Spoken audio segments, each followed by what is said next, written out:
right, thank you so much for coming. Hello, all.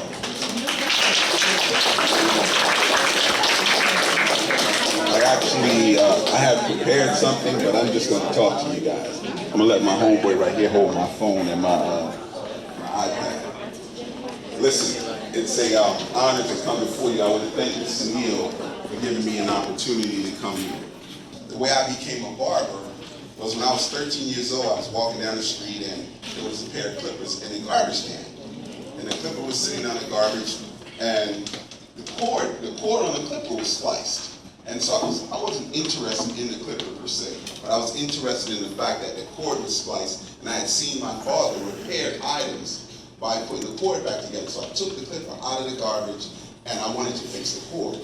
So I put the cord together, got some black tape, did everything that I saw my father do when he brought something that he found somewhere. And you know, I plugged it in, it was vibrating, making a noise, but the blade didn't move. So I don't know if you guys know what lard is, but lard is, you know, old grease. And so I took lard and I wiped it on the blade, and the blade didn't move. Then my mother called me, and so I forgot to turn the clipper off, and the clipper just stayed in the bathroom. It got hot, and you know what happens to lard when it gets hot. You know, it lubricated the blade, and the blade, I heard all this noise. My mother said, "What's that banging in the bathroom?" And so, you know, I'm like going, like, I don't know. And so then my father, leave her, where are you? What's the wild one in the bathroom? And so I go to the bathroom and I look, and I see this clipper jumping around. I'm like, oh, shoot. Then I'm like, oh, man, it's working. So I was really excited. And, you know, so I was eager to see if it worked. And so I was going to tell my dad, hey, look and see what I've done. But then I said, I'm going to test it first. And I stuck it in my head. And it cut out a whole piece of hair. And I was like, oh, shoot. You know, and we didn't get a lot of haircuts because I have 7 brothers. And, you know, we very rarely went to the barber shop. We went to my Uncle Charles, who he cut best, and he had a half pint of liquor. And so he wasn't really a barber, he just had clippers. And so what I did was I shaved all my hair off. And, you know, I shaved my hair off and I looked terrible. And then freshman year, I went to Prince Tech. And in going to Prince Tech, my father said that I needed to go into electrical, because he said electrical, you're gonna make a whole heap of money and you're gonna turn big old money. So I said, all right. But when I lived in Barnesville, we know to make some money. So I went into electrical. I wasn't the best kid. I wasn't the best student. Smart, yes. I was good in math, English, right? I could do all of those things. But because I would always finish my work, I would always interrupt the instructors. You know, I was always doing something, always in the office. Every time, leave, go to the office, leave. Because in math class, Mr. Mason, he passed away last year. My math teacher in high school at Prince Tech, he used to tell me all the time he was going to call my parents because I never listened. You know, I would finish the algebra, and because I was done, I would interrupt the students who were trying to do the necessary things. And so, like, I see a lot of you guys here, you guys are constantly talking, like some of you are still talking. And the thing is, you guys have to look at where you are in your life right now. You have a lot of people in your corner that are looking to make things go better for you. I mean, you have Mr. Neal, you have all these instructors who are committing themselves to you. And I didn't see those things back then. So when I did get into electrical, again, I was my same usual self. And they kicked me out of electrical. And so they kicked me out of electrical with the understanding that we're going to go, and I'm going to tell you, the reason why they kicked me out of electrical, a kid and I had an argument, and my fist happened to fall on his mouth. And his mouth started bleeding, and that was my excuse. And see how stupid that sounds to y'all? Because I know a lot of you may think to do things like that. You don't want to do that. Keep your hands to yourself. Treat people how you want to be treated. But in them kicking me out of electrical, they made me wait in the barber shop until they found a shop that was willing to accept me. And so over the course of time, I wound up graduating with a barber license. And I remember Mr. DeAngelis, you know, he was always honest about, you know, learn to cut everybody, because I only wanted to cut my friends. He said, learn to cut women, learn to cut Caucasian hair, black hair, any hair, learn to cut dog hair. Because he said, as long as you have clippers, you can always make money. So, you know, I graduated with the license, and all of my friends had jobs waiting for them. And nobody wanted me as a barber. And I was like, man, we was in this dumb shop. This whole program was stupid. I wasted my life, you know, What am I going to do?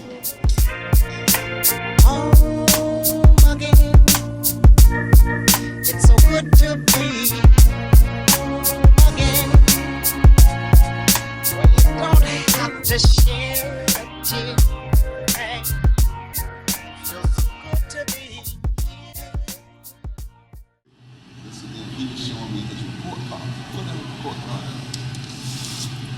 Now, I'm looking at this.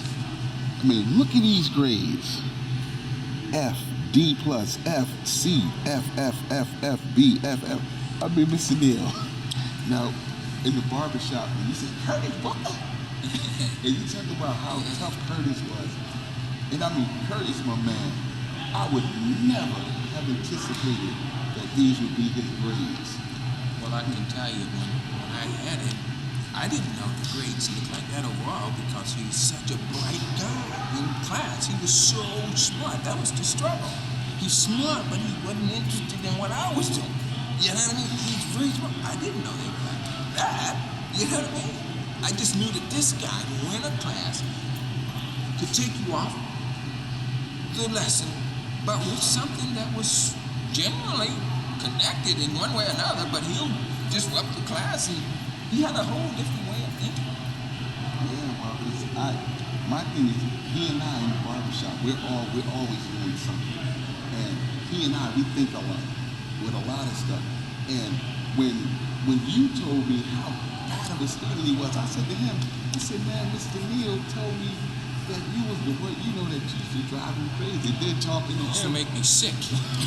I would eat my lunch. I had him for the 5th period.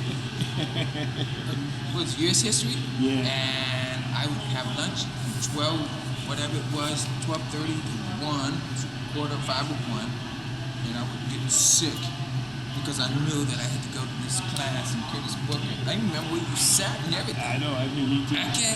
And he would have to have a lesson planned around him. Now there were days.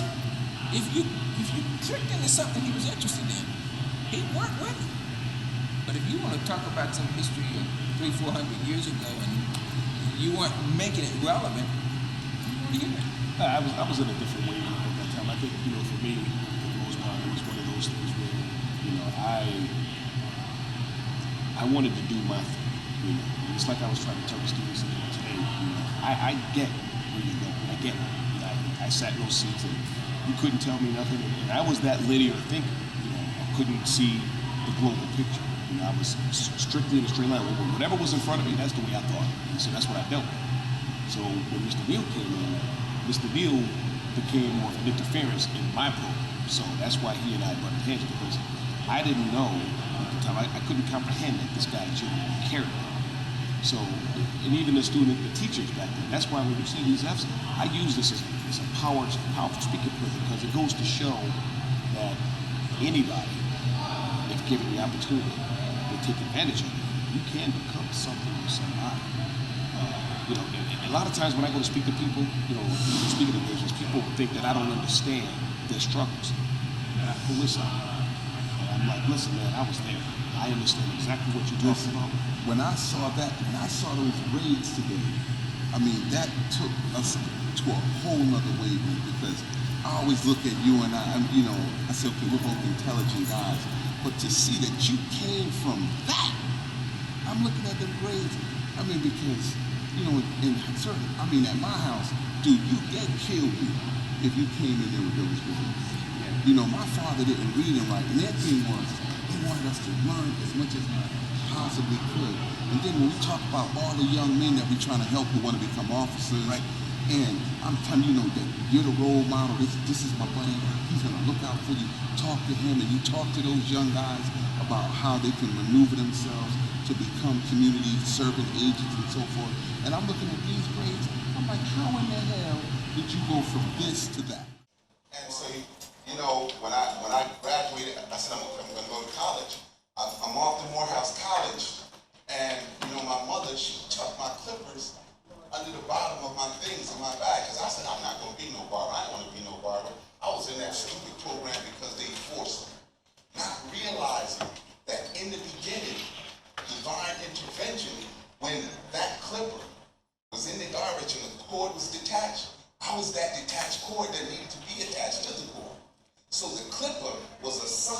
early at 13 that that was my destiny, that I had been placed in a position to be successful.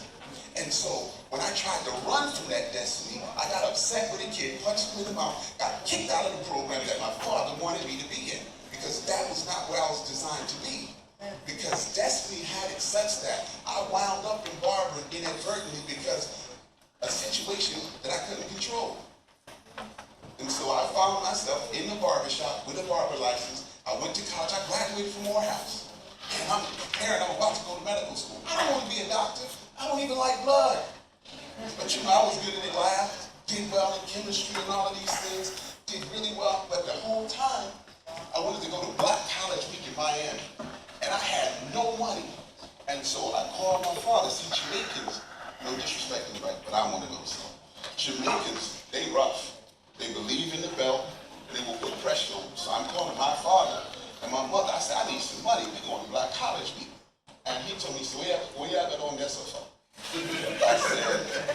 I said, this is supposed to keep a dance. And so y'all tried all the way out in Miami, got down. Your mother? I said, no. I said, I need like $40. And he said, you still need $40. So I said, okay. And so I talked to my mother. So my mother said, where are your clippers? I said, I got them. You know, only hair I was cutting was mine. And every time somebody would ask me to cut their hair, I would say no. Everybody on campus, oh man, who cut you? And unfortunately, I apologize. I have no haircut today. I know I look like Grady from Sanford and Son. When people see these grades, you know, there's no hope, you would think. Yeah. There's no hope for an individual with this kind of performance in school. You know, so people lose sight, they lose faith. And then what happens is you take this, because this represents to me the bottom of the barrel. This is about as bad as it can get. When you fail piano, you fail piano. I mean, nobody failed. That's just hitting some keys, man. Nobody should fail piano. But when you fail that miserably, you would think that most people would give up. And I gave up. I'm gonna be honest with you. I was done because I dropped out right after this. I dropped out of school and I went and got a GED. You know, but it was because, you know, that year, 1983 other people that I knew were getting murdered. You know, that's what turned me around. But most people would be ashamed of these grades. Would be ashamed. They wouldn't even want you to even pull them out. But I told you, I want you to use those up because this is what I use. I've been a Weaver before, you know, and I always come out with this because I want people to see this is who I am. You know, today, who you were. Well, that's who I was. You were. I have no shame in showing you this because I want you to learn from this. I don't want you to be here. So, like I say, use that as a tool. Right? And then, in addition to this, when you look at his rating, he's ranked 235 out of 353. So meaning there are 118 people that are worse than him. Look at this. I mean, to me, you should have been at the bottom. And you know, to look at book and say, wow, this is where you've come from, and this is the reason why we have to let the kids know and our people know that you can turn anything around. Yeah. You understand? You can turn it, just like I said, we started with nothing. We came with nothing. And we started with nothing. And you can get something, you can achieve something. And the thing is, Mr. Neal, you see the role that you played in lives. I mean, think about these kids that you have to struggle, fight with at fronts and with parents and all of those things. I mean, what you're doing here is going to change the lives of these children. And I think that we need to partner, Book, myself, with you, and put together something where at least once a month, if it's 90 minutes, where we try to see, because right now, how many kids do you have that are in the same book? I've got quite a few of them. I studied all of the data on each one of these kids. I know what every one of them should be or are. Right. So this here is a death sentence when you're looking at the data. But this is showing you can go from here to here. That's right. And this is the bridge that we have to build to these children so that they see that tomorrow can be brighter than today. Even though. But, you know, after graduating from Morehouse, studying for the MCAT, I'm laying in the bed. So my father said, you can't just lay around here. You have to do something. So he gets me a job at his boy from Jamaica barbershop. So I go down to Jack's barbershop, and I sat in the barbershop. I said, I ain't cutting nobody's hair. And I'm in the barbershop. I'm defying everything that everyone's trying to do to help me. So I go to Jack. So I'm sitting in there because he said that's the only way I can stay in the house.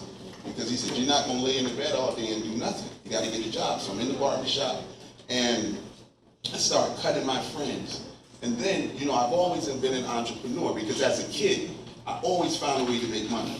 Because we used to shovel snow, we used to rake leaves, we used to walk dogs, anything to make money. Because my brother here from 20 Love, see, I remember those brothers. See, the 20 Love brothers, when they were doing what they were doing, I was cutting hair. I was the $2 barber. I used to hustle with the clippers. I used to cut hair for $2 between Stowe Village, Nelton Court, and Bellevue Square. Because that was my area. And sometime I would sneak and go down to Cleveland Avenue. But my parents didn't want me to go past Hampton. So, you know, I was the $2 barber. And then I realized in the barbershop that they were paying $10 for a haircut. So I would start telling kids, hey, when you get your haircut, right, don't go to the barbershop. Come to me, you keep $5 and give me $5. And guess what? People constantly banging on the door. Weaver, who that? Come out the door. Come on. I'm like, Dad, they want haircuts. And you look, I got 20 kids lined up behind, and I'm still running from this. I'm going to college, but every time I make money, I go and I cut hair. I go and I cut hair. I go and I cut hair. And then one day, I realized that I became a six-figure barber. I was making $100 grand working in a dude's barbershop. And I'm like, what the hell? And so, excuse my French, but at 24, I opened It's a G Thing. And when I said I opened It's a G Thing, it was myself, this brother Hassan, this brother Will, and my brother-in-law. When I tell you, in the first 6 months, I saved all of the money that I made, other than saving bills. I had $80,000 in shoe boxes in my closet.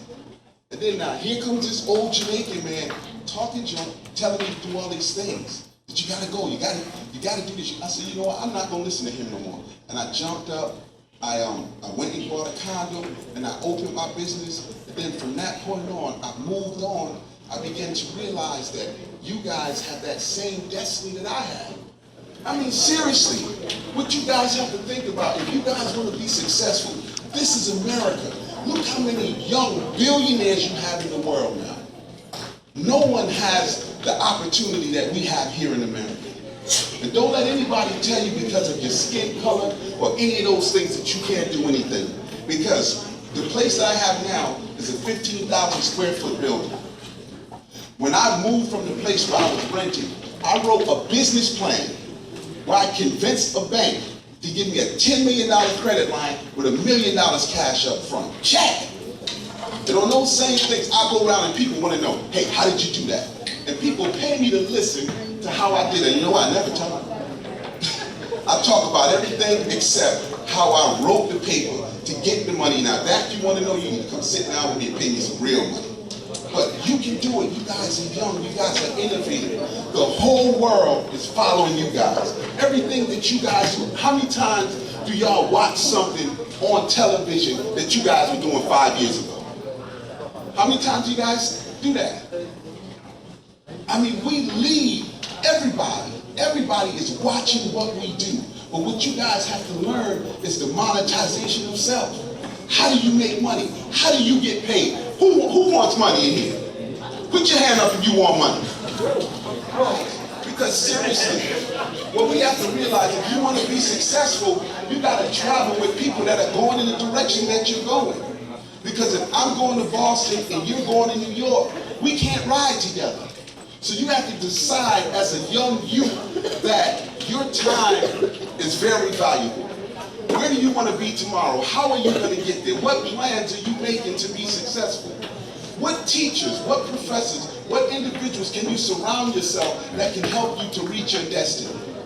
You have to be willing to get rid of friends who are not traveling where you're going. Because if I'm going to Boston and you're going to New York and you ride with me, not only are you going to lose the 2 hours going to Boston, but now it's going to take you 4 hours to get to New York. So it's going to take you 6 hours to reach your destiny.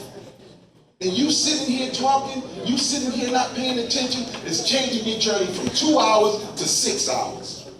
And in between that time of 2 hours and 6 hours, do you know what can happen in your life? You guys have to want to succeed. You must want to be successful. You must be willing to absorb information when someone comes before you and is willing to impart wisdom on you to try to make things better for you. Because I know you have.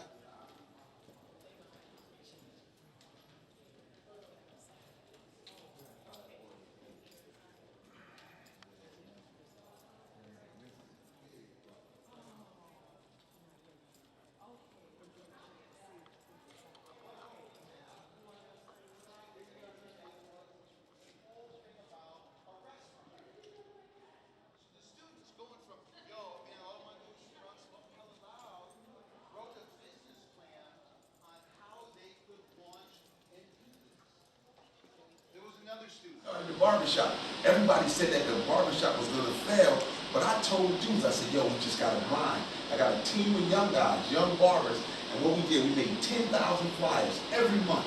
And what we would do, we would go to all the houses, put one in the mailboxes, which you're not supposed to do legally, but we would put them in the mailboxes, we put them on all the cars at the church.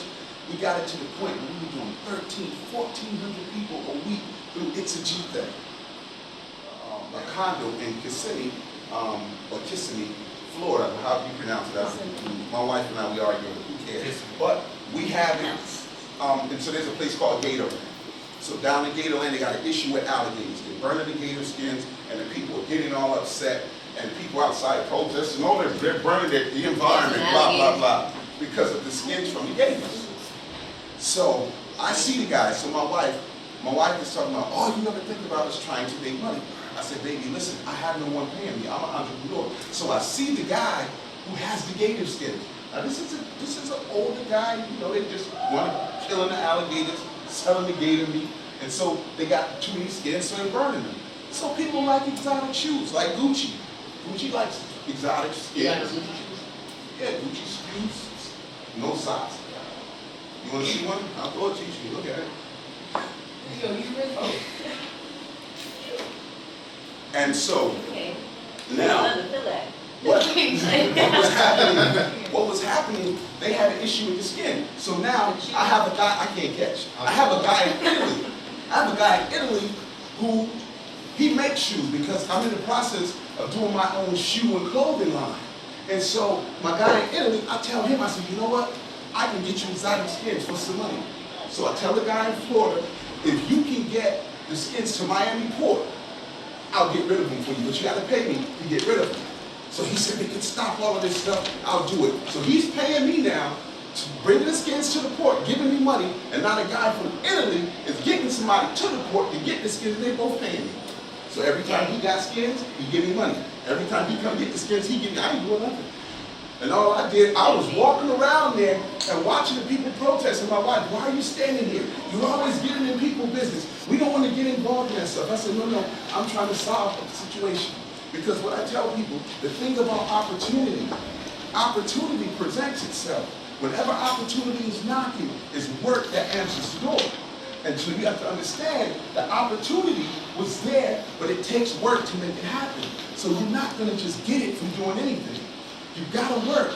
And the thing is, once you're willing to work, you can take advantage of opportunities. And being an entrepreneur, once you focus your mind and monetization of self, you always see ways to make money. I'm walking around here seeing ways to make money. I'm looking here, I said, man, we can make a lot of money here. But is this the place to make money? Yes, what I gotta do, I gotta put the plan together, and I gotta get the plan in the right hands. And guess what? Now money's being made. Because I'm a businessman. And like you all are in this entrepreneur. What is an entrepreneur? An entrepreneur is somebody that's making money on their own. Making money so that they can sustain themselves. Because what I said is Abraham Lincoln, he never freed the slaves, but they made everybody slaves. Because slaves to the wealthy. As long as you got a boss, someone telling you what to do, you're not free, you're not independent. Me, I talk junk. If you read the articles in the New York Times where they've spoken to me, Wall Street Journal, the Hartford Current, I'm always saying something there. And they always say, well, Mr. Lester, do you want us to publish that? Publish it. I pay myself. They can't do nothing to me. I cut hair. No, seriously. Your money, please.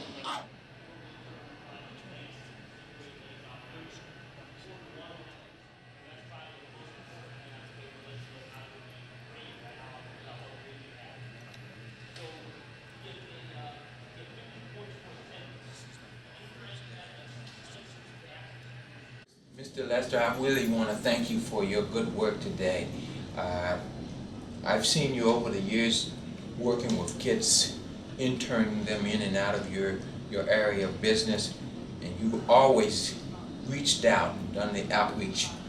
I want to thank you for coming over here today because our kids need role models, positive people just like you. You make a difference. I used to watch the kids' reaction when you would come into the salon and they would just talk about, Mr. Neal, and I would just hear the various stories about Mr. Neal. And the thing is, but I was always, reinforced to them and reassure them that, hey, Mr. Neal care about you.